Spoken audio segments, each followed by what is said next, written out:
But Gary, after the Brighton game, you said possibly the chances of the playoffs was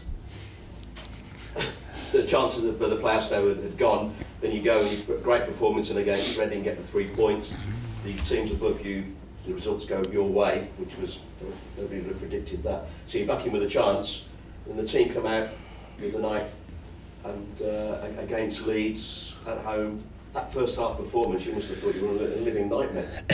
Yes, I did. Yeah, watching the game, you'd say that it's very difficult to prepare and react to us playing so well for spells against Reading and winning the game so comfortably, and picking the same team and then being so poor first half. And I think that's been our problem probably the last, you could argue, probably 10 games. At the business end of the season, which we spoke about, we got to the business end of the season, which was the first stage, which was very, very difficult to do, and we knew was a great achievement to be in that position.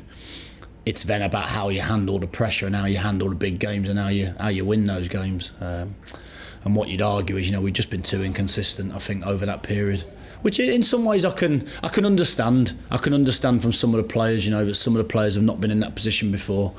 But it's nonetheless frustrating, like you say, to see the performance first half against Leeds, which was as poor on the ball as I think we've been, regardless of who played where and formations. Just to pass the ball from A to B should be fairly simple, and we couldn't quite manage to do that. And then second half, I thought that was as well as we've played. I thought we were excellent. The crowd got behind us. We looked like we were going to go on and get a point at the very least, maybe even win the game if we could get that second goal. And we couldn't quite manage to do that. So, but certainly infused by the second half performance. But we know we need to be more consistent than that. And you would say that that's been the big reason behind our playoff campaign being sort of derailed a little bit. Yes, a lack of goals at times, but also just a bit of consistency in the way we've played. I mean, in Clayton's disallowed goal, which was, when you watch the playback, was onside. That linesman's one decision has sort of sealed your fate, really, hasn't it? Yeah, but I said that. It's funny. I probably said that maybe 6 or 7 games ago, but we were at the start of the season or the first half of the campaign. We had a little bit of fortune with 1 or 2 decisions, and we know that. And I know people say they even themselves out. I was kind of hoping they wouldn't. But there's been very small margins in the games. If you look, our biggest defeat this season is 3 goals against us, which usually you get 2 or 3 big games where you lose a lot of goals and lose heavily. But most of our games has been 1 goal in it. Most of the games, probably 3/4 of our games, we've been very competitive. We've not been absolutely battered by any team, really. And the games have been close, and that's when you want the margins to go for you. What you could argue probably since the Blackburn game, that a lot of those margins just haven't quite gone. That last-ditch chance we haven't quite managed to put away. A great finish by the opposition, and that's the way it works, and we've got to just work a little bit harder to make those margins go for us. But certainly we can't control that. It's frustrating when a linesman gets the decision so wrong, that probably would have led to us going on and maybe winning the game. But again, I look back to the Cardiff one where we got a penalty from it, a ball hitting a lad in the face, and it's going to be hard for me to sit here and say, there's a conspiracy against us. I don't think it's quite that big. But it's obviously not that, but it is that, being a bit of a devil's advocate, another reason to go back and look at some way of giving managers or teams like 2 appeals per half against decisions like that. I don't know how it would work. I think there's some merit in the big moments of games that change the outcome.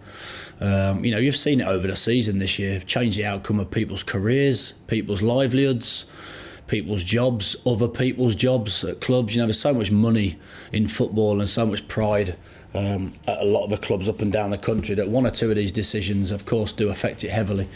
So of course, it'd be hard to argue that there wouldn't be some merit in trying to get more of those decisions spot on and less ambiguous in terms of someone's opinion, and if they get it wrong. I think the hardest bit is to work out how we can do it without affecting the flow of the game, and doing it that way. But I certainly think we're at a point where possibly, the next step for football would be some sort of video evidence on decisions. How you do it, I'm not quite sure. I mean, do you think of approaching the end of the season now? Obviously, you're going to try and finish as high as you can, but looking at the squad that you've got and what you've had to work with, obviously done a great job. We're looking ahead to next season. Certainly, 2, maybe 3 of the teams that are going to be coming down from the Premiership. Unless you've given the money to spend to bring in some more quality, have you gone as far as you can, do you think, with this squad of players? I think it'd be remiss of me as a manager to say, and me not doing my job properly, to say that we've gone as far as we can. I think we've maximised a lot of things this season. I think there's certainly some areas where we still think we could have done better. But certainly, if you look at if you look at the season every year of the teams that get promoted, you'll get 1 or 2 anomalies, of course, and everyone will use those anomalies. The Burnley side, Leicester. But most of the time, money talks in this division, and it certainly helps. And I think that's something you'd always aspire to. A, as a club, B, as a manager. Can we get some players in that might make a difference? But I also think we've got to try and see if we can improve some of the players we've got, and I certainly think over the last 10 games, some of those players could look and say, I could do a little bit more. So I think I don't think as a manager you ever feel like you've maximised everything. I think that's easy because it then shifts the blame off you and onto the players, and that's not what's got us. We've had 18, 19 months now of, I think we've won something like 40% of our games, which when you think of this group's performance before that, I think is good progress. But of course we want more. We're all greedy. We're all disappointed that we've not managed to get into the playoffs. But of course my job now is to work out how we can win as many of the last 5 games, and how we can also, side by side with that, look at how we can plan and be a little bit ahead of a game for next season.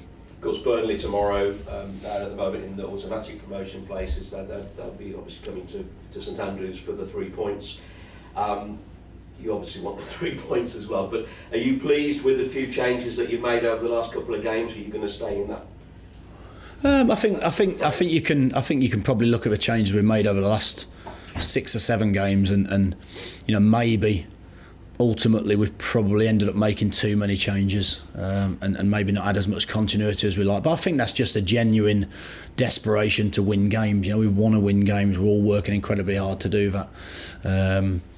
And I think there's been some merit in some of the decisions we've made, and I think you could argue that I think the easiest thing in football now to do is you lose a game, work out why you lost the game after the game. I think it'd be interesting to look at before the game and say what's the right thing to do. It's always easier for everyone else to criticise afterwards, and it's more difficult for a manager to try and pick the right team, because you're either going to get it right or wrong. There's no in between.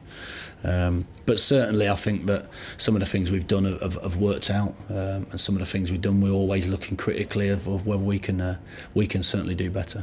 And just finally from me, from a fitness point of view, everybody okay for tomorrow? Yeah, I think so. Yeah, I think still only Neil Eardley unavailable for selection.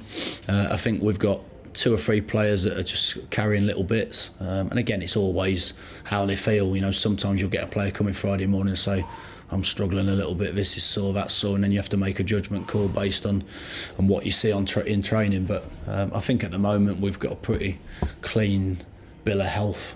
I think Kyle almost left Kyle out on Tuesday. He just felt a bit really stiff after his sort of 2 games. Obviously he hasn't played a lot of football, hasn't trained that much, and we had to limit his training. I think he only trained for half an hour before on Monday, ready to get him through the Tuesday's game. So at some point that might be something we have to look at, whether he'll get through all the last 5 games or whether we have to sort of manage that a tiny bit. But he's enthusiastic and he's desperate to play like all the players are.